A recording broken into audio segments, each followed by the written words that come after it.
Bonjour, je m'appelle Richel, je suis un étudiant à l'Université d'État de Feira de Santana au Brésil et je voudrais partager avec vous une lecture, la lecture d'un épisode du roman La Terrasse de Bernardini de l'écrivaine française Suzanne Prot. Alors, voilà. La terrasse est étroite et longue. On l'arrose le soir pour faire tomber la poussière et donner un peu de fraîcheur. Le sol peureux, fait octogone, exactement un briquet absorbe l'eau très vite.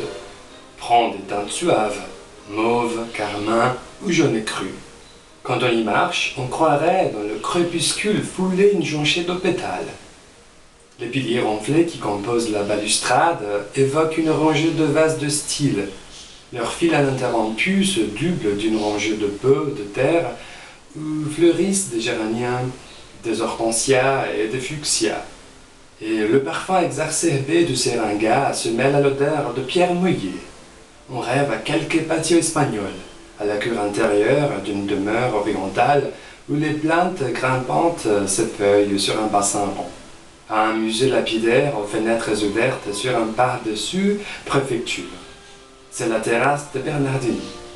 Calés entre les bras de leur siège de vannerie, les pieds posés sur des tabourets, les vieilles pâles. Le temps, la saison, le menu fait de la journée, un deuil, un mariage. Parfois, elles évoquent des souvenirs, d'une voix lente et comme intérieure, goutte à goutte. Un silence suit, creux, sphérique, comme une espèce de bulle dans laquelle soudain elles sont enfermées. Contre les parois lisses, volettent et se heurtent les fantômes enrubannés de leur jeunesse. Craquements tenus, grincements, chuchotis, rien n'arrivera. Et le temps passe uni, car tout est advenu. Devant elles, il n'y a plus qu'une aventure, qui est leur mort. Elles sont très âgées. Arrêtées et comme ensablées, elles existent petitement. Elles tirent leur subsistance de leur inépuisable et parfois trompeuse mémoire.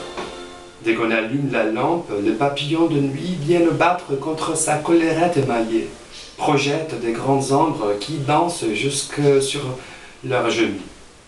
Au bout de la terrasse, la petite porte au sommet arrondi paraît plus verte, et son losange découpé sur la nuit semble une applique de velours noir. Madame Laure Bernardini aux majestés trône sur les sièges les plus hauts. Madame Thérèse lui sert de suivante, lui passe son mouchoir ou son éventail. Les dames Stigne sont deux jumelles de qui on a dû jadis admirer les traits semblables et les yeux bleus. Elles hochent lentement des profils parallèles et balancent leurs boucles blanches. Mademoiselle du Pluriel ne quitte pas sa canne à pommeau d'argent qui parfois glisse et racle l'osier du fauteuil.